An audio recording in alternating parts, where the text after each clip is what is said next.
तो hey everyone, इस lecture से आज से हम लोग स्टार्ट करने वाले अपना एक न्यू टॉपिक जिसका नाम है रिकरेंस रिलेशंस। मगर मैं आपको बता दूं कि इस टॉपिक्स में हम लोग नंबर ऑफ़ थियोरी को ज़्यादा डिस्कस ना करके हम लोग नंबर ऑफ़ क्वेश्चंस की प्रैक्टिस ज़्यादा करेंगे, सो दैट आपको एक बेटर वे में अंडरस्टैंडिंग डेवलप हो पाए कि आखिर आपको क्वेश्चन को कैसे टैकल करना है। तो आपको प्रॉब्लम्स पर ज़्यादा फोकस करूँगा rather than the theoretical part पे।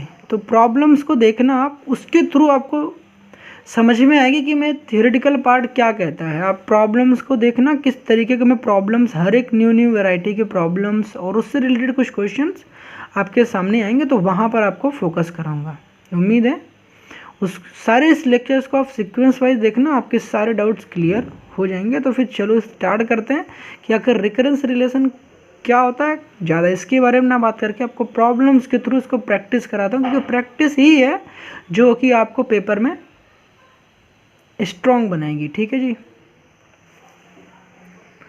तो देखो हमारे पास क्या है, रिकरेंस रिलेशंस। अब रिकरेंस रिलेशंस में आपके पास कुछ फॉर्म्स होंगी, ऐसे कुछ फॉर्म्स में आएंगी। ठीक है, वहाँ पर आपके पास ये वाले जो लेफ्ट हैंड साइड वाला पार्ट है इक्वल टू की, ये लेफ्ट हैंड साइड वाला पार्ट है, ये तो आपके पास वेरी करेंगी चीज़ें। अब ये क्या होंगे, ये फॉर्म्स कुछ भी होगा, आपको वो क्वेश्चंस के थ्रू आपको समझ में आ जाएगा। ठीक है, अभी क्या है आपके पास राइट हैंड साइड में ना, आपको जो ये लेफ्ट हैंड साइड वाला पार्ट है, ये राइट हैंड साइड वाला पार्ट है। अब राइट हैंड साइड पार्ट में आपके पास दो चीज़ें आती हैं। राइट हैंड साइड अगर आपका जीरो बन जाए और या फिर राइट हैंड साइड आपका जीरो के इक्वल ना हो, राइट हैंड साइड या तो जीरो के इक्वल होगा या तो right hand side does not equal to zero होगा। अगर जीरो के इक्वल हुआ तो इस टाइप के रिकरेंस रिलेशंस को हम लोग एक नया नाम देते हैं। वो नाम क्या है, होमोजीनियस रिकरेंस रिलेशंस। क्या नाम दोगे इस रिश्ते को, होमोजीनियस रिकरेंस रिलेशन। अगर राइट हैंड साइड आपका जीरो नहीं होता तो उसे हम क्या बोलते हैं, नॉन होमोजीनियस रिकरेंस रिलेशन। तो आपको सबसे पहले जब क्वेश्चन आता है तो आपको ये आइडेंटिफाई करना है कि दिया गया प्रॉब्लम्स किस पर बेस्ड है, होमोजीनियस रिकरेंस रिलेशंस है या फिर नॉन होमोजीनियस रिकरेंस रिलेशन है। ये बात अगर आप आइडेंटिफाई करते हो तो आपका पहला थोड़ा सा जो स्ट्रेस होगा वो कम हो जाएगा। वो कैसे कम होगा, वो प्रॉब्लम्स के थ्रू हम लोग समझेंगे। अब जो हम लोग पहली वैरायटी को डिस्कस करेंगे, नंबर ऑफ प्रॉब्लम्स को डिस्कशन करने वाले, वो हमारी होगी होमोजीनियस रिकरेंस रिलेशन। अगर आप होमोजीनियस रिकरेंस रिलेशन को अच्छे से अंडरस्टैंड कर लेते हो तो आप नॉन होमोजीनियस रिकरेंस रिलेशन को ईजिली कर ले जाओगे।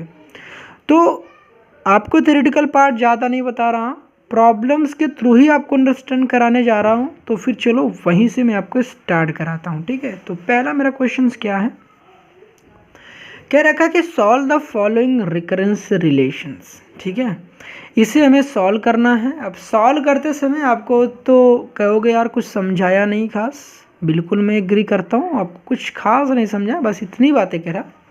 सब चीज़ें आपको समझ में आएंगी थ्रू द प्रैक्टिस प्रॉब्लम के थ्रू आपको समझने आया तो फिर आप कहना, आपको सब चीज़ें समझाऊंगा। ठीक है, हमने कहा कि solve the following recurrence relation है, आपके पास ये रिलेशंस दे रखा है। ठीक है, अब वहाँ पर आपके पास अभी जो क्वेश्चन हम लोग डिस्कस करेंगे सबसे पहले वो होमोजीनियस रिकरेंस रिलेशन पर बेस्ड प्रॉब्लम होंगी। अब इस क्वेश्चन को दे रखा है जिसका right hand side part zero है, देख सकते हैं आप बिल्कुल अच्छे से कि ये राइट हैंड साइड पार्ट हमारा जीरो है, दैट मीन्स ये होमोजीनियस रिकरेंस रिलेशन है। सबसे पहले हमें ये पता चला, हम लोग इसी क्वेश्चन को सबसे पहले डिस्कशन करेंगे। Sorry for that. अभी हमारे पास ये कुछ कंडीशन दे रखा है, इसको हम लोग बोलते हैं बाउंड्री कंडीशंस। क्या बोलते हैं, इनिशियल कंडीशन या फिर इसको बोलते हैं बाउंड्री कंडीशन। क्या बोलते हैं, फिर से बोलो भाई, बाउंड्री कंडीशंस या फिर इनिशियल कंडीशन। इसका किस तरीके से इस्तेमाल किया जाएगा अभी वो लोग हम लोग उसको भी देखेंगे। तो सबसे पहले चलो क्वेश्चन को स्टार्ट करते हैं, इसको सॉल्व कैसे किया जाता है। ठीक है जी, तो चलो सॉल्यूशन को स्टार्ट करते हैं। ठीक है, अभी इसमें आपको क्या काम करना है, सबसे पहला आपको ना सॉल्यूशन को जो पार्ट बताते जा रहा हूँ इस पार्ट में पहले मैं स्टेप वाइज लिख रहा हूँ, बाकी आगे थोड़ा सा हम लोग कैसे लिखेंगे वो आप समझ जाओगे देखकर। देखो पहला काम क्या करना है आपको, पहला काम करना आपको ना सॉल्यूशन जब भी स्टार्ट कर रहे हो इस क्वेश्चन को, सबसे पहले आपका स्टेप कुछ होंगे, स्टेप्स को फॉलो करना। बाकी अभी इन स्टेप्स को हम लोग उड़ा देंगे। पहले स्टेप्स में आपको फाइंड आउट करना है ऑर्डर ऑफ रिकरेंस रिलेशंस। क्या फाइंड आउट करना है, ऑर्डर ऑफ रिकरेंस रिलेशन। इसको आप देख के भी यूँ फाइंड आउट कर सकते हो, कोई बड़ी बात नहीं है। और स्टार्टिंग में मैं आपको एकदम बिल्कुल जीरो लेवल से लेके चल रहा हूँ, आपको कोई भी प्रॉब्लम ना आए, आपको कहीं दिक्कत ना है। Order of recurrence relation find करना है। अब जैसा कि हमारे पास ये रिकरेंस रिलेशन दिया है, आपको इसमें प्रॉब्लम वाली कोई बात नहीं है। अब ये कौन सा रिकरेंस रिलेशन है, ये होमोजीनियस है क्योंकि ये राइट हैंड साइड जीरो है। अब इसमें जो हमारा पहला स्टेप है वो स्टेप है हमारा ऑर्डर को फाइंड आउट करना। अब ऑर्डर को कैसे फाइंड आउट करते हैं, तो इसके लिए बात ध्यान से सुनना। यहाँ पर आपके पास कुछ ये रिकरेंस रिलेशन दे रखा है मेरे पास। यहाँ पर आपको टर्म दिख रहे हैं, ये वाला टर्म, इसका जो ये सब्सक्रिप्ट दिख रहा है ना ये, और इसका सब्सक्रिप्ट दिख रहा है ये, एक नेक्स्ट टर्म है और ये एक तीसरा टर्म है ये। इन टर्म्स का सब्सक्रिप्ट को नोट डाउन करना है आपको। ऑर्डर ऑफ रिकरेंस निकालने के लिए स्टेप 1 में सबसे पहले क्या काम करना है, सब्सक्रिप्ट को नोट डाउन करना। ठीक है, ये आपके रफ का पार्ट होगा, कोई बात नहीं, अभी हम लोग इसको कर लेते हैं। पहले सॉल्यूशन का पार्ट बनाते हैं, धीरे धीरे हम लोग समझ जाएंगे। पहले रफ का पार्ट बनाओ तो भाई, तो पहले n लिखना, n-1 करना और n-2 करना। चीज़ें यहाँ तक समझ में आ रही होंगी।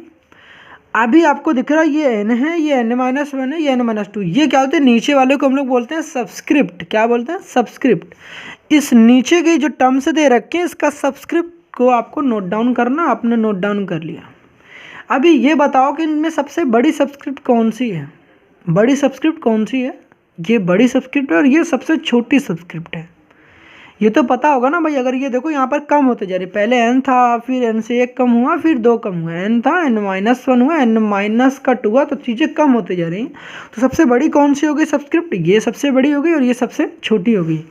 तो सबसे बड़ी सब्सक्रिप्ट में से सबसे छोटी वाली सब्सक्रिप्ट को सबट्रैक्ट कर देना।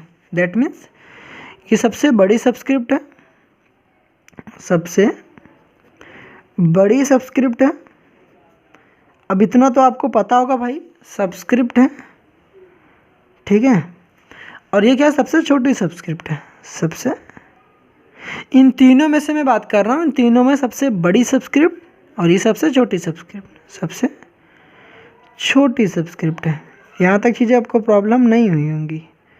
अब इसको भी मैं आपको लिखकर बता देता हूँ। अब करना क्या है, ऑर्डर निकालने के लिए ना सबसे बड़ी वाली सब्सक्रिप्ट माइनस का सबसे छोटी वाली सब्सक्रिप्ट को सबट्रैक्ट कर देना है। जब आप ऐसा काम करेंगे तो ऑर्डर कितना आएगा, order is equal to n minus का 2 करोगे, सबसे बड़ी वाली सब्सक्रिप्ट माइनस का सबसे छोटी वाली सब्सक्रिप्ट। जब ऐसा करोगे तो मुझे ऑर्डर कितना निकल कर आएगा, ऑर्डर आ जाएगा 2। कितना आ गया, ऑर्डर 2। अब इस ऑर्डर 2 का क्या करोगे बताओ ना भाई। ये मेरे पास आ गई ऑर्डर। फाइनली पहले स्टेप मेरी डन हो गई, ऑर्डर निकल के आ गया।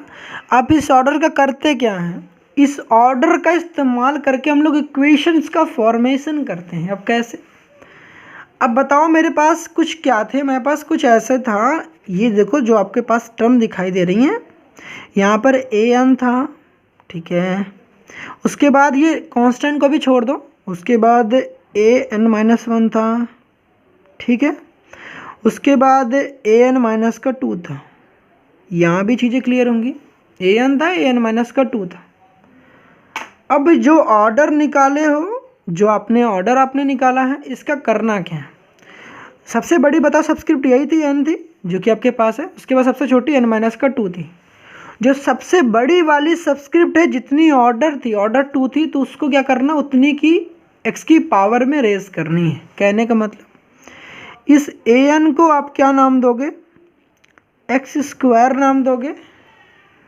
उसके बाद इस an-1 को, देखो ऑर्डर 2 थी तो x की पावर 2 से स्टार्टिंग करनी है।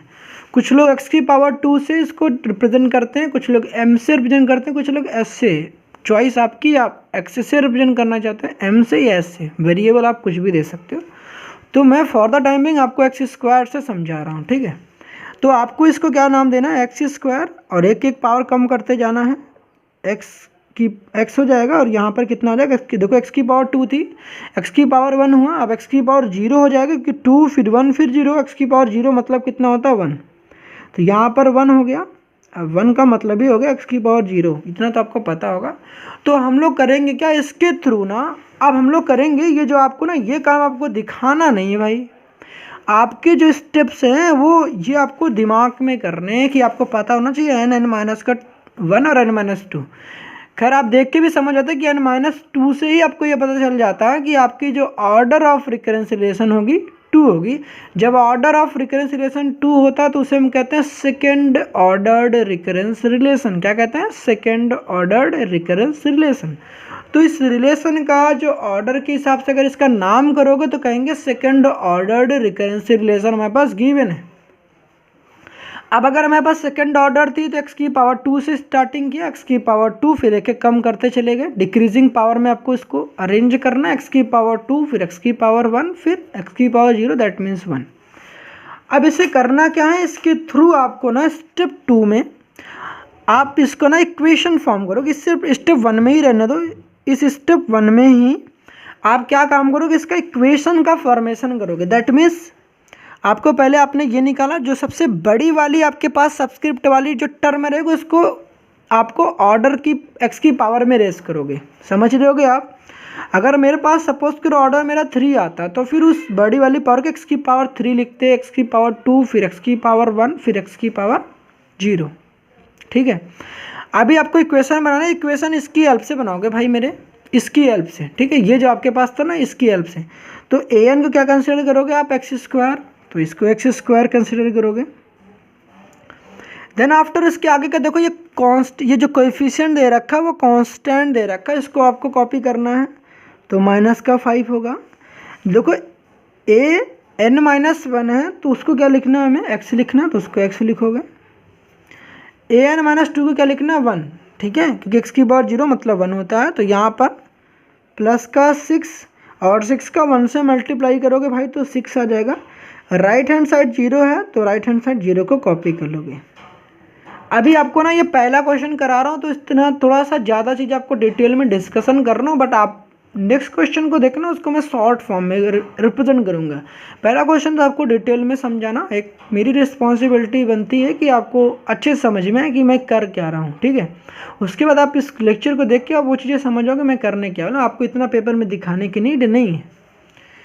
अब ये जो मेरा पार्ट हुआ ये मेरे पास क्या बना है, ये मेरा बना है क्वाड्रेटिक इक्वेशंस। क्या बना भाई, ये मेरा बना है क्वाड्रेटिक इक्वेशंस। अब इस क्वाड्रेटिक इक्वेशन को जो आपके पास बना है, अब इसको क्या करना है, आपको इसका रूट फाइंड आउट करना है। क्या फाइंड आउट करना है, ये मेरे पास क्वाड्रेटिक इक्वेशंस आ गए। अब क्वाड्रेटिक इक्वेशंस का आपको पता है रूट कैसे फाइंड आउट करते हैं। अब इसका काम, ये जो काम होगा आप ये कहाँ काम करोगे, आप इस क्वाड्रेटिक इक्वेशन का रूट आप स्टेप सेकंड में काम करना। पहले स्टेप में आपको क्वाड्रेटिक इक्वेशंस बनानी है, पहले स्टेप में ये तो भाई आप आसानी से बना लोगे, मुझे ऐसा लगता है। अभी देखो मैं बताऊंगा आपको, आसानी से आप कर लोगे। पहले स्टेप में आपने क्वाड्रेटिक इक्वेशन बनाएगा, आपका पहला पार्ट होगा। स्टेप 2 में आपको, स्टेप 2 में ही आपको क्या काम करना है, इसके रूट्स को फाइंड आउट करने हैं। अगर स्टेप 2 लिखना चाहो या ना लिखो कोई दिक्कत वाली बात नहीं है, सिंपली इतना आपको पता होना चाहिए।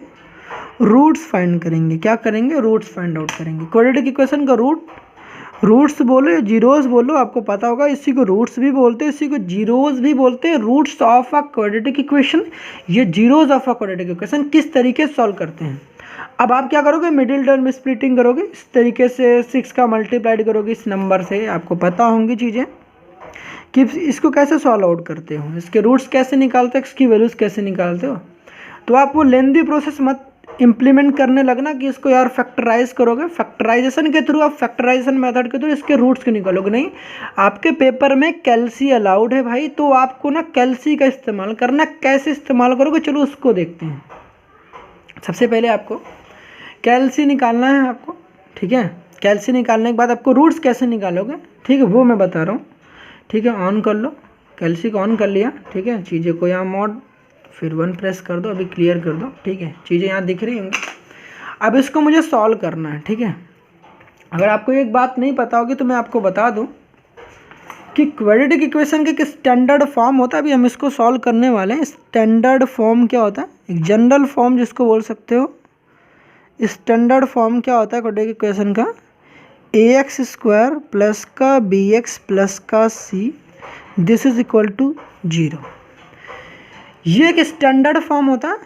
ये स्टैंडर्ड फॉर्म में क्या मतलब, एक्स स्क्वायर का कोएफिशिएंट जो होता है वो मेरा ए होता है और बी एक्स का कोएफिशिएंट मेरा कितना होता है, बी होता है, और यहाँ पर कांस्टेंट होता है। क्या होता है, कांस्टेंट होता है, मतलब ये पूरा पार्ट कांस्टेंट है। ये एक क्वाड्रेटिक इक्वेशन का एक जनरल फॉर्म होता है। अब इसको मैं क्यों समझाया हूँ अभी आपको समझ में आएगा। अब यहाँ पर आपको पता होना चाहिए एक्स स्क्वायर का कोएफिशिएंट कितना है। अगर नहीं पता भाई, आपको पता हो, जब कुछ नहीं दिख रहा दैट मीन्स यहाँ पर एक्स स्क्वायर कोएफिशिएंट कितना है, 1 है। कितना है, तो 1 है। आपको रूट्स निकालने के लिए सबसे पहले आप कैलसी में आपको क्या पता होना चाहिए, यहाँ पर जो भी आपके पास कोएफिशिएंट होता है ना, बारी बारी से आपको इसको रखते चले जाना है। पहले एक्स जिस तरीके से अरेंज कर रखा है इसी तरीके से आपकी इक्वेशन होनी चाहिए। पहले एक्स स्क्वायर, फिर एक्स वाली टर्म, फिर कांस्टेंट वाली टर्म, ठीक है।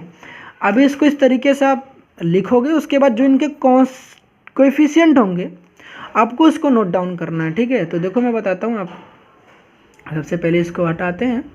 आपको ना काम क्या करना है, आपको 3 बार मॉड प्रेस करना है। क्या करना है आपको, 3 बार मॉड प्रेस करना है।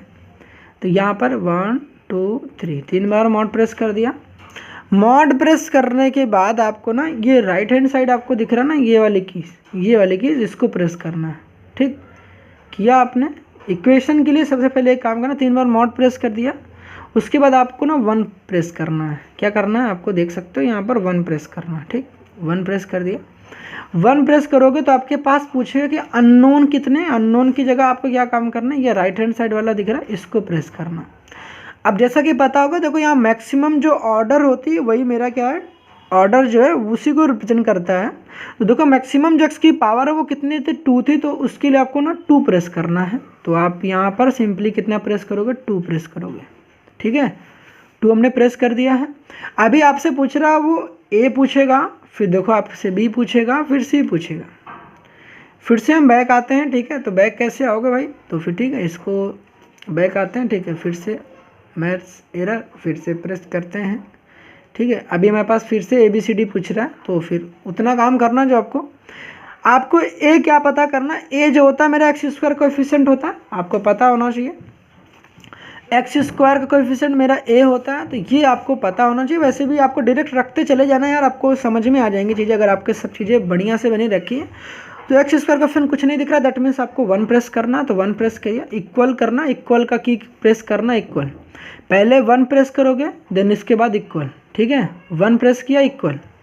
देन उसके बाद क्या करना है आपको, देखो एक्स का कोएफिशिएंट कितना प्रेस कर रहा है, -5, तो -5 प्रेस करो अपने कैलसी में, -5। अब उसके बाद इक्वल का साइन प्रेस करना, ठीक है। उसके बाद +6 दिख रहा है, +6 प्रेस करना, तो 6 प्रेस कर देना, हो गया। अभी आपको दिख रहा है आपके पास 2 रूट्स निकल कर आते हैं। देखो एक्स की पावर 2 है, दैट मीन्स एक्स के 2 वैल्यूज आएंगी। एक्स की पावर 2 है ना, तो दैट मीन्स एक्स की 2 वैल्यूज आएंगी। तो x1 मेरा 3 आया और x2 मेरा कितना आ गया, 2 आया। तो फिर मेरे पास जो रूट्स आएंगी, रूट्स मेरे क्या होंगे, 3 होंगे और कितने होंगे, 2 होंगे। उम्मीद है चीज़ें यहाँ तक आपको क्लियर होंगी। तो मेरे रूट्स कितने निकल कर आए, रूट्स जो मेरे आए 3 और 2 आ गए। 3 आए और कितने आ गए, 2 आ गए। समझ में आई आपको क्या बताया मैंने। क्वाड्रेटिक इक्वेशन किस तरीके से सॉल्व करना एक बार फिर से देख लो। अगर आपको समझ नहीं आया फिर से मैं बताता हूँ आपको। पहले एक काम करो, सबको क्लियर कर दो। अभी यहाँ पे ना दोबारा आप जब करोगे तो आप इसके बाद ना निकल नहीं पाओगे। ये सपोज करो मैंने यहाँ पर प्रेस किया, इसके बाद आप निकल नहीं पाओगे, ठीक है। अब निकलने के लिए आप क्या काम करोगे, निकलने के लिए आपको काम क्या करना है, आपको ना ये मॉड दिख रहा है ना, मॉड, एक बार मॉड को प्रेस करना है। अगर सपोज करो अभी आप इसको देखो, मैं ऑल क्लियर करता हूँ, ठीक है। ऑल क्लियर देखो कर रहा हूँ, सब चीज़ें मैं ऐसे दिखा देता हूँ आपको, ठीक है। देखो मैं ऐसे समझाता हूँ, आई थिंक विजिबल होगा, ठीक है। देखो ऐसे, उम्मीद है चीज़ें आ रही होंगी, ठीक है। देखो ऑल क्लियर करता हूँ, ठीक है। थोड़ा सा उल्टा कर लेना, ऑल क्लियर करता हूँ, देखो कट नहीं रहा है सब चीज़ें। अभी आपको इसको नॉर्मल पोजीशन पे ले जाने के लिए आपको मॉड प्रेस करना, मॉड एक बार प्रेस करना। उसके बाद इसको क्या कर देना, 1 को प्रेस करना। आप इस नॉर्मल पोजीशन पर आ जाओगे, जिस तरह आपका पहले कैलसी था उस मोड में आ जाओगे, ठीक, नॉर्मल पोजीशन पर। अभी फिर से मुझे उस चीज़ को अंडरस्टैंड करना है, तो फिर मैं क्या करूँगा, फिर से देखो एक ही काम करना है आपको। पहले मॉड को 3 बार प्रेस करो, 1 2 3। चीज़ें दिख नहीं रही हैं मुझे पता है, ठीक है। थोड़ा सा इस तरीके से दिखाने का कोशिश करता हूँ आपको यहाँ लिख के दिखाता हूँ, ठीक है। अभी आपने इस तरीके से प्रेस किया, मॉड को 3 बार प्रेस किया। मॉड को 3 बार प्रेस करने के बाद आपको क्या काम करना है, इक्वेशन के लिए 1, इक्वेशन है क्योंकि क्वाड्रेटिक इक्वेशन के लिए 1 प्रेस करना आप। तो 1 को प्रेस करोगे तो आपको ऐसा मिलेगा। 1 प्रेस करने के बाद आपको ये वाली जो की है ना, ये वाली की प्रेस करनी है। इसके बाद डिग्री के लिए 2 प्रेस करना, 2 प्रेस कर दोगे। जब ऐसा प्रेस कर दोगे ये सारी बातें, उसके बाद आपसे ए पूछेगा, फिर बी पूछेगा, सी। तो एक्स स्क्वायर कोफिशिएंट मेरा ए होता है, एक्स कोफिशिएंट इसका बी होता है और ये वाला सी होता है, जो कि मैंने यहाँ लिख के दिखाया। आपको लाइन वाइज प्रेस कर देना, ए फिर बी फिर सी। देखो यहाँ पर 1 था, फिर माइनस का 5 फिर 6, ये सारी आपको इनपुट दे देनी है। सबसे पहले देखो हमने 1 दिया, उसके बाद राइट हैंड साइड ये वाली की आपको इक्वल का प्रेस कर देना है। उसके बाद आप बी को पूछ रहा है, बी -5 है तो -5 लिखोगे, -5 के बाद फिर से इक्वल का साइन, फिर उसके बाद आपको क्या कर देना, 6 प्रेस करोगे, फिर उसके बाद इक्वल का साइन। चीज़ें शुरुआत में आपको अजीब लगेंगी, मगर आप 1-2 बार करोगे, देखो मेरे पास आ गया x1 की वैल्यू आ गई 3 और x2 की वैल्यू आ गई 2। तो ये चीज़ें हो गई, आपके पास रूट्स निकल कर आई आपके पास। यहाँ तक चीज़ें समझ में आई होंगी, रूट्स निकल कर गए यहाँ 3 और 2। अब इस रूट्स का क्या करना है आपको, इस रूट्स का इस्तेमाल कर कैरेक्टरिस्टिक इक्वेशन का फॉर्मेशन करते हैं। तो नेक्स्ट स्टेप क्या होता है, स्टेप 3। अभी आप स्टेप्स में लिखो, उसके बाद आपको स्टेप्स इतनी लिखने की नीड नहीं, आपको समझाने के लिए बता रहा हूँ। अभी आपने रूट्स निकाल लिए होंगे, उम्मीद है आपको चीज़ें समझ में, क्वाड्रेटिक इक्वेशन किस तरीके से करते हैं। अब रूट्स आपके पास पता चल गई हैं, रूट्स कैसे निकालने। अब इसके बाद characteristic equations, characteristic equation, spelling बड़ी है माना, स्पेलिंग तो याद करना पड़ेगा आपको, करना पड़ेगा ना भाई। कैरेक्टरिस्टिक इक्वेशन, अब कैरेक्टरिस्टिक इक्वेशन को कैसे लिखते हैं, अब इसको अंडरस्टैंड करना। आपको क्या काम करना है, ठीक है, आपको क्या काम करना है। ये जो आपके पास दिख रहा है, ये 3 और 2 एक रियल नंबर है। इमेजिनरी नंबर रूट के अंदर निगेटिव दिखती हैं, तो ये दोनों ही रूट्स सिमिलर नहीं है, डिफरेंट हैं, या इसको बोलते हैं डिस्टिंक्ट हैं। तो ये जो रूट्स आई हैं ये सिमिलर नहीं है, रियल एंड डिस्टिंक्ट है। क्या बोलोगे, रियल एंड डिस्टिंक्ट हैं। डिस्टिंक्ट की जगह आप डिफरेंट भी लिख सकते हो। अब ये क्यों लिखा, रियल एंड डिस्टिंक्ट क्यों लिखा भाई मेरे, रियल एंड डिस्टिंक्ट क्यों लिखा। अगर रूट के अंदर निगेटिव दिखती है, आयोटा वाले फॉर्म दिखते तो हम उसको इमेजिनरी रूट्स लिखते। ये हमारे रियल है और दोनों ही डिफरेंट है, एक 3 है तो एक 2 है, दोनों ऐसा नहीं, दोनों ही 2 नहीं है। ऐसे भी क्वेश्चन हम लोग प्रैक्टिस करेंगे, बट अभी फॉर द टाइम बिंग हमारे पास ऐसा प्रॉब्लम नहीं है। तो रियल है एंड डिस्टिंक्ट है। कैरेक्टरिस्टिक इक्वेशन अभी हमें फॉर्मेशन करनी है, तो कैसे फॉर्म करते हैं। तो कैरेक्टरिस्टिक इक्वेशन को फॉर्म करने के लिए मैं आपको बता दूं, आप क्या करोगे। कैरेक्टरिस्टिक इक्वेशन को फॉर्म करने के लिए आपके पास ना ये क्वेश्चंस में an दे रखा था ना, ये an, आपको an इक्वल टू लिखना है, an इक्वल टू, ठीक, C1 लिखना। C1 एक कांस्टेंट है, हमें नहीं पता ये क्या कांस्टेंट, हमने अपने मन से एज्यूम कर रखा C1। और उसके बाद जो आपके पास ये पार्स आती है ना, ये पार क्या C1 लिखोगे।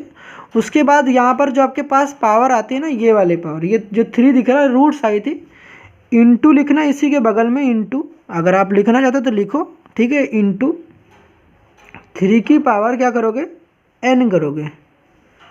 n क्या है, ये वाली जो है ना, यही वाली मेरी n है, ठीक है, 3 की पावर n लिखोगे। कई बार आपके क्वेश्चंस में यहाँ पर ना, आपके क्वेश्चंस में r रिप्रेजेंट होता है, r से रिप्रेजेंट करते हैं, तो यहाँ पर आप क्या लिखते हैं, 3 की पावर r लिखते हैं, ठीक है, क्वेश्चन में, बट n है तो हम लोग n लिख रहे हैं। प्लस लगाओगे, क्या लगाओगे आप, फिर प्लस करोगे, फिर C2 लिखोगे, एक सेकंड कांस्टेंट है C2, फिर इस 2 की पावर में n लिखोगे, इंटू लगाना और 2 की पावर में n लिखना। उम्मीद है चीज़ें समझ में आएंगी। करना क्या है, C1 अपने मन से भाई से लिखना, 1-2 बार क्वेश्चन और भी हम लोग प्रैक्टिस करेंगे तो आपको समझ में आएंगी मैं कहना क्या चाह रहा हूँ। an लिखना है, इक्वल लिख के C1 लिखना, इस 3 की पावर भी n लिखना, प्लस C2 लिखना 2 की पावर n, ठीक है, चीज़ें क्लियर होंगी। कई बार क्या होगा, तो क्या ज़रूरी है इसको इसी फॉर्म में एक्सप्रेस करो, ऐसा नहीं है, आप इसको ऐसा भी लिख सकते हो, ऐसा हमने नहीं कहा, आप ऐसा भी लिखोगे तब भी आपका आंसर सही है, कोई इसमें दो राय नहीं है। तो आप C1 लिखो, इंटू 2 की पावर भी n लिख सकते हो, आप आगे पीछे लिख लो भाई, 2 पहले लिख लेते, छोटी नंबर पहले लिखते, 3 बाद में लिख लेते, तो फिर क्या होता 2 की पावर n प्लस C2 लिखते, एक सेकंड कांस्टेंट है C2 इंटू 3 की पावर n हो जाता। ये मेरे पास रिप्रेजेंटेशन बन जाता, जो कि आपने अंडरस्टैंड कर लिया होगा। ठीक है जी, तो आप ऐसे रिप्रेजेंट करो या तो ऐसे रिप्रेजेंट करो, चॉइस आपकी है, आप जैसे रिप्रेजेंट करो, दोनों ही तरीके सही हैं। अब ये जो कंडीशंस आई हैं, ये वाला अभी मैं इसी को ही ले रहा हूँ, ठीक है, ऊपर वाले को ही आप वैसे लेना तो आपका आंसर तब भी सही है, कोई दिक्कत वाली बात नहीं है। ठीक है, अभी जो मेरे पास ये इक्वेशंस है ये वाले, अब इसको हमें क्या करना है, इसको ये जो आती है ये मेरा होता है कैरेक्टरिस्टिक इक्वेशंस। क्या होता है मेरा ये कैरेक्टरिस्टिक इक्वेशन। अब इस कैरेक्टरिस्टिक इक्वेशन से अगर हम लोग, कई बार कुछ लोग ए और बी नाम देते हैं, आप ए नाम दे सकते हो, कैपिटल है इसका नाम, कैपिटल बी भी नाम दे सकते हो, डिपेंड करता है आपकी चॉइस पे। मैं तो C1 और C2 ही कर रहा, ठीक है। तो यहाँ पर क्या C1 और C2 कंसिडर किया, उम्मीद है यहाँ तक चीज़ें समझ में आई होंगी। अभी यहाँ पर स्टेप 3 तक आपने कैरेक्टरिस्टिक इक्वेशन तक आपने लिखी। अभी उसके बाद क्या स्टेप 4, इतने काम स्टेप आपको लिखने नहीं भाई पेपर में। अभी मैं आपको पहला क्वेश्चन आपको समझा रहा हूँ, तो आपको इतना समझा रहा हूँ, अभी आप देखना नेक्स्ट लेक्चर से आपको चीज़ें समझ में आएंगी कि आपको कहाँ पर ना स्टेप्स को रिड्यूस करने हैं। ठीक है, तो चीज़ों को रिड्यूस करना भी मैं आपको सिखाऊँगा। ठीक है, तो आपको वहाँ पर प्रॉब्लम फेस नहीं करनी पड़ेंगी। ठीक है जी, तो अभी देखो यहाँ पर मेरे पास क्या है कि स्टेप 4 में हम लोग क्या करेंगे, फाइंड क्या करेंगे C1 एंड C2। C1 और C2 को फाइंड आउट कैसे करेंगे, यूजिंग इनिशियल कंडीशन, इनिशियल या फिर इसी को बोल सकते हो बाउंड्री कंडीशन, बाउंड्री कंडीशन। अब आपको पहले क्वेश्चन में आपको पूरी बेसिक बता रहा हूँ, बाकी इसके बाद आप आसानी समझ जाओगे। तो फाइंड करेंगे C1 और C2 यूजिंग इनिशियल कंडीशन। अब कैसे, पहले इस कैरेक्टरिस्टिक इक्वेशन को आप कॉपी करो, an this is equal to C1 into 3 की power n plus C2 2 raise to the power n। यहाँ तक चीज़ें क्लियर होंगी, यहाँ तो प्रॉब्लम नहीं होंगी। ठीक है, अभी क्या करना है, आपके पास देखो क्वेश्चन में क्या दे रखा है, a not equal to 0, a not equal to 2 दे रखा है, 0 नहीं 2 दे रखा है। अब इस a नॉट 2 से आप क्या समझते हो, यहाँ पर जो देखो ना an लिखा था, इस an में जो नीचे वाला सब्सक्रिप्ट होता है वो n को रिप्रेजेंट करता है। तो यहाँ n की वैल्यू कितनी है, 0। तो सबसे पहले आपको ना 2 इक्वेशन को फॉर्मेशन करनी है, यहाँ से आपको 2 इक्वेशन को फॉर्म करना है। पहला n की वैल्यू 0 पुट करोगे, पहली केस क्या है, n की वैल्यू 0 पुट करोगे। और सेकंड काम क्या करना है आपको, n की वैल्यू कितना पुट करोगे, n की वैल्यू देखो यहाँ पर कितना दे रखा है 1। तो 2 केस बनाओगे, n की वैल्यू 0 और n की वैल्यू 1। हमारे पास 2 इक्वेशन ऐसे बन के रहेंगे, n की वैल्यू 0 और n की वैल्यू 1। तो n की वैल्यू 0 रखो भाई, यहाँ पर n की वैल्यू जब 0 रखोगे, यहाँ पर n की वैल्यू 0, देखो a 0 आएगा,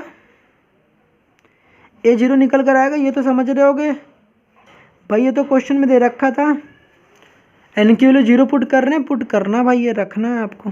ठीक है, n की वैल्यू 0, n की वैल्यू 1, n की वैल्यू 0 पुट किया, कहाँ से पुट किया देख लो, यहाँ से नीचे वाले। ठीक है, n की वैल्यू 0 और n की वैल्यू 1 आ गई। अभी a 0 आ गया, उसके बाद पूरी जो भी चीज़ थी इसको कॉपी कर लो यार, बाकी कुछ तो पुट ही नहीं, जहाँ जहाँ n था वहाँ 0 पुट करना है। तो ये C1 हो गया 3 की पावर 0 प्लस C2 2 की पावर 0। अभी क्या होगा, यहाँ पर a1 होगा, फिर कितना होगा बताओ, 3 की पावर 1, तो C1 3 की पावर 1 मतलब 3 ही हो जाएगा, C2 फिर तो कितना होगा, C2 इंटू 2 की पावर 1। ये आएंगी कि नहीं आएंगी, नहीं आएगा क्या भाई, आएगा ना यहाँ तक। अभी आपको पता होगा कि बताओ किसी भी नंबर की पावर 0 कितना होता है, 1 होता ना 1। अच्छा बताओ दूसरी चीज़ की a नॉट की वैल्यू कितनी दे रखी थी, a नॉट की वैल्यू 2 दे रखी थी ना, तो a नॉट की जगह 2 पुट करोगे। उसके बाद 3 की पावर 0 कितना था, किसी भी नंबर की पावर 0, भाई बहुत बार बताया है आपको। 3 की पावर 0 कितना होता है 1, तो 1 का C1 से मल्टीप्लाई करोगे तो C1 प्लस का इसका भी मल्टीप्लाई करो कितना हो जाएगा C2। 2 की पावर 0 भी कितना होता है 1, तो C2 का 1 से मल्टीप्लाई करो C2 आ जाएगा। यहाँ करोगे A1 की वैल्यू कितनी दे रखी थी, A1 की वैल्यू 3, तो A1 की वैल्यू देखो 3 दे रखी थी, तो यहाँ 3 पुट करोगे। ठीक है जी, तो यहाँ पर 3 आ गया हमारे पास। तो यहाँ पर जब आप इक्वेशन बनाओगे तो 3C1 लिख लो, प्लस का यहाँ पर कांस्टेंट को पहले लिख लो, कांस्टेंट को पहले भाई 3 को पहले लिख लो ना, 3C1 प्लस का यहाँ जब करोगे तो कितना आ जाएगा बता, 2 की पावर 1 है, 21 नहीं है, 2C2 कर लोगे। अभी यहाँ तक चीज़ें क्लियर होंगी। अभी आपको क्या काम करना है, ये जो 2 इक्वेशन मिली ना इसको पुट करने के बाद ये वाली, एक ये इक्वेशन, ठीक है, एक ये वाली इक्वेशन दिख रही है, जैसा कि आपको मैं कलर चेंज कर देता हूँ, आपको दिखाता हूँ एक ये वाली इक्वेशन। ठीक है, ये 2 इक्वेशन बनी मुझे, कैसे बनी मेरे पास इक्वेशन ये, यूजिंग इनिशियल कंडीशन। तो इसको इक्वेशन 1 नाम दे दो, इसको फर्स्ट नाम दे दो इक्वेशन, और इसको सेकंड दे दो। अभी इसको सॉल्व करना पड़ेगा भाई, मुझे यहाँ C1 C2 की वैल्यू निकालनी है। अब इसको कैसे निकालोगे, अब इसे निकालने के लिए क्या काम करोगे, ठीक है, देखो मैं बताता हूँ आपको। इसको निकालने के लिए ना आपको ना पहले इसको लिख लो अच्छे से। तो देखो लिखोगे कैसे चीज़ें यहाँ तक क्लियर होंगी। तो पहले क्या काम कर लो, चाहे जैसे लिख लो C1 C2, पहले लिख लो C1 प्लस का C2 this is equal to 2। ये हमारी पहली इक्वेशन थी, ठीक है। इसी के जस्ट नीचे कौन सी इक्वेशन है मेरे पास, 3C1 प्लस का 2C2, सेकंड इक्वेशन कितनी थी 3, ये मेरे पास सेकंड इक्वेशन बनी है। उम्मीद है कि आपको यहाँ तक चीज़ें समझ में आ रही होंगी, मैंने क्या क्या किया है, इक्वेशन कैसे बनाया है, यहाँ भी चीज़ें क्लियर होंगी। तो अभी तक तो यहाँ पर फिर मैंने केवल रूट्स का इस्तेमाल किया और इक्वेशन को फॉर्म किया और कुछ भी किया ही नहीं। अब बात आती है ना, आपको प्रॉब्लम कहाँ पर होती है पता है, प्रॉब्लम आपको होती है ना ये इक्वेशन को सॉल्व करने में। इक्वेशन सॉल्व कैसे करोगे, तो बताओ कैसे सॉल्व करोगे। आपके पास 2 तरीके सॉल्व करने के। आप पहले बचपन वाली मेथड को इम्प्लीमेंट करोगे, एलिमिनेशन मेथड। एलिमिनेशन मेथड करोगे ना, इस इक्वेशन को भी 3 से मल्टीप्लाई करोगे, C1 को कोफिशिएंट को सेम कर दोगे, कैंसिल आउट कर दोगे, C2 के लिए निकालोगे। नहीं भाई ऐसा काम मत करना। आपके पेपर में जब कैल्सी अलाउड है तो फिर आप क्यों इतना काम कर रहे हो, कैल्सी से निकालो ना भाई, तो क्यों इतना टाइम वेस्ट करोगे। तो मैं बताता हूँ कैल्सी से कैसे निकालते हैं। शुरुआत में आपको माना, आपको स्टार्टिंग में टाइम लगता है, आप यूज टू नहीं होते, कहते नहीं भाई मैं ऐसे ही कर लूँगा, क्योंकि आप उससे ज़्यादा बचपन में फेमिलियर होते हो। 1-2 बार प्रैक्टिस करो, आपको उससे भी समझ में चीज़ें आ जाएंगी। तो फिर चलो उससे मैं बताता हूँ, कैल्सी की हेल्प से आप C1 और C2 की वैल्यू निकालते हो, तो फिर मैं उसको बताता हूँ, ठीक है। फिर देखो इसको सॉल्व करना मैं आपको सिखाता हूँ। अच्छा बताओ पहले यहाँ पर अननोन कितने हैं, यहाँ पर देखो 2 कांस्टेंट, एक C1 है और दूसरा कौन सा है C2 है। तो मेरे पास नंबर ऑफ़ अननोन कितने हो गए, नंबर ऑफ़ अननोन जो हो गए मेरे पास 2 अननोन है। कितने, 2 अननोन है, 2 इक्वेशन है मेरे पास। अब इसको सॉल्व कैसे करोगे, अब इसको सॉल्व करने के लिए आपके पास 2 अननोन है, जैसे आपने पिछली इक्वेशन को सॉल्व किया था थोड़ा सा उसी तरीके से कैल्सी में आपको वही प्रोसेस है, थोड़ा सा बस डिफरेंट है। इसको जो ये वाली प्रोसेस है इसको और जो भी पीछे क्वाड्रेटिक इक्वेशन को सॉल्व करना बताया था, दोनों को ध्यान से देखना, आपको चीज़ें समझ में आ जाएंगी कैसे आप कैल्सी में सॉल्व करना है। सेम काम करना, 3 बार मॉड को प्रेस करना है, 1 2 3, 3 बार प्रेस कर दिया। अभी देखो आपको इसे पूछ रहा है, ये इक्वेशन पूछ रहा है आपसे, इक्वेशन। अब इक्वेशन के लिए देखो यहाँ पर 1 पूछ रहा है, तो आपको 1 प्रेस करना है, तो 1 प्रेस कर देना। अब अननोन कितने हैं बताओ, अननोन मेरे पास 2 अननोन है, C1 और C2, 2 अननोन से अननोन के लिए 2 प्रेस करोगे। अब 2 प्रेस करने के बाद आपको करना क्या, यहाँ पर जो आपके पास कोएफिशिएंट दिखता है ना, यहाँ पर देखो, यहाँ पर C1 का कोएफिशिएंट कुछ दिख रहा नहीं दिख रहा, C2 कोएफिशिएंट कुछ नहीं दिख रहा, कुछ नहीं दिख रहा, दैट मीन्स वो 1 1 दे रखा, कितना दे रखा 1। तो आपको वो मेरे कोएफिशिएंट होते हैं A1 और A2 ऐसे होंगे, ठीक है। तो ये मेरे कोएफिशिएंट होते हैं, आपको बारी बारी बस प्रेस करते चले जाना। देखो यहाँ पर पहली इक्वेशन मेरी ये रही, दूसरी इक्वेशन ये रही। तो यहाँ पर आपको पता होना चाहिए इसका कोएफिशिएंट कुछ नहीं दिख रहा, दैट मीन्स 1 है, यहाँ भी कुछ नहीं दिख रहा, दैट मीन्स 1 है। तो A1 की वैल्यू मेरे पास कितनी आ जाएगी 1, तो 1 प्रेस करेंगे, फिर इक्वल प्रेस करेंगे। फिर ये वाली जो मेरे पास कोएफिशिएंट होगी इसका ये B1 होगा, तो इसको प्रेस करोगे तो फिर 1 प्रेस करना है आपको, तो 1 फिर इक्वल। फिर जो यहाँ लिखा होता है वो मेरा C1 होता है, A1 फिर B1 फिर C1। तो हमने कहा कि ये जो C1 है ये वाला C1 नहीं भाई, ये तो फिर अलग प्रोसेस है ना यहाँ पर सॉल्व करना। तो ये आपको क्या काम करना है, इसको 2 प्रेस करना है, तो 2 लिखना इक्वल का साइन। पहली इक्वेशन हमारी डन हो चुकी है, कैल्सी अपने अंदर इनबिल्ट कर चुका है ये इन्फॉर्मेशन। अब हमें सेकंड इक्वेशन को वो काम करना है। तो ये मेरा पहला इक्वेशन डन हो चुका है। अब सेकंड इक्वेशन में तो इसका कोएफिशिएंट कितना है 3, तो 3 को प्रेस करो इक्वल का साइन, फिर उसके बाद 2 दिखा है तो 2 कोएफिशिएंट केवल इसको प्रेस करना भाई, इसके जो कोएफिशिएंट होता है ना ये, इसको आपको ना कैल्सी में ना आपको प्रेस करना है, ठीक है। तो ये जो होता है उसके बाद हम लोगों ने किसका 2 प्रेस करना है, तो 2 फिर इक्वल का साइन, फिर 3 फिर इक्वल का साइन। अभी देखो हमारे पास x और y आ रहा है, दैट मीन्स वो मुझे ना सबसे पहले देखो x दिया था, फिर उसके बाद y। तो देखो हमारे पास सारी चीज़ें दे रखी जो हमने इन्फॉर्मेशन फिल किया था, x की वैल्यू दे रखी है, दैट मीन्स मुझे C1 के देखो वो x दे रखा है, तो जो हम लोगों ने जो पहले लिखा उसी की वैल्यू पहले देगा। हम लोगों ने C1 लिखा है फिर C2 लिखा है, तो वो क्या करेगा पहले x देगा फिर y। तो फिर में जो मेरे आंसर यहाँ से निकल कर आएगा वो मेरा C1 का आंसर कितना आएगा, C1 का आंसर आएगा -1। तो मेरे C1 का आंसर कितना आ गया -1 आ गया। और C2 का आंसर कितना आ जाएगा, वो जो मेरा y दे रखा है, जो उसने कैल्सी ने अपने टर्म्स में y के टर्म्स दे रखा है, बट मेरे क्वेश्चन में C2 मैंने मान रखा है, तो वो C2 जो मेरा दे रखा है वो कितना मेरे पास 3 है। तो मेरे पास C1 और C2 आ गए। उम्मीद है आपको चीज़ें समझ में आई होंगी। अगर नहीं समझ में आई यार भाई तो और भी हम लोग लेक्चर्स को अभी मैं और भी रिकॉर्ड करूँगा, तो फिर मैं वहाँ पर आपको बता दूंगा कि कैसे आपको सॉल्व करना है। ऐसा तो नहीं कि एक क्वेश्चन हो गया फिर मैं चला गया, ऐसा काम नहीं करूँगा, आपको बिल्कुल सिखा के ही जाऊँगा, ठीक है। तो आप उसको टेंशन मत लेना, ठीक है। तो यहाँ तक समझ में आ गए तो C1 C2 मेरे आ गए होंगे। उम्मीद है आपको चीज़ें समझ में आएंगे, 1-2 बार खुद ट्राई करना आप तो समझ जाओगे, ठीक है। तो अभी देखो मेरे पास C1 C2 आ गई है। अब इस C1 C2 को करना क्या है, जो आपने कैरेक्टरिस्टिक इक्वेशन बनाई थी, ये कैरेक्टरिस्टिक इक्वेशन बनाया था ना भाई आपने, ये देखो an equal to C1 plus 3n plus C2 2n। यहाँ पर ना इस C1 और C2 की वैल्यू को पुट कर देना। क्या कर दोगे आप, C1 और C2 की वैल्यू को पुट कर देना। जब आप पुट करते हो C1 और C2 की वैल्यू इस वाले इक्वेशन में जो कि आपके पास ये था, तो इसको हम लोग क्या बोलते हैं, इसको हम बोलते हैं जनरल सोल्यूशन। क्या बोलते हैं उसको क्या बोलते हैं हम लोग, जनरल सोल्यूशन। तो जनरल सोल्यूशन में ना हम लोग C1 और C2 की वैल्यू हम लोग पुट कर देते हैं। तो C1 और C2 की वैल्यू पुट कर देंगे। तो जनरल सोल्यूशन जब लिखोगे तो an इक्वल टू क्या होगा, an इक्वल टू C1 की वैल्यू कितनी निकल कर आई -1, तो -1 इंटू 3n प्लस लिखोगे, ठीक है, प्लस लिखना। उसके बाद C2 कितनी निकल कर आई भाई 3 आया, तो C2 की जगह देखो ना 3 लिखो, 3 इंटू 2n। ये है मेरी क्या निकल कर, ये आई मेरी जनरल सोल्यूशन, ठीक है। तो यहाँ तक उम्मीदें समझ में आई होंगी। अब आप अगर ये इक्वेशन बनाते यार तब भी आपको कोई प्रॉब्लम नहीं थी, आप इस फॉर्म में भी रख सकते हो, आपकी हर एक चीज़ सही, आप इसमें भी C1 C2 की वैल्यू वही रख सकते हो, आपको कोई दिक्कत वाली बात नहीं है। तो मेरे पास जो जनरल सोल्यूशन आया वो मेरे पास ये है यार, 3n आया प्लस 3 इंटू 2n आ गया।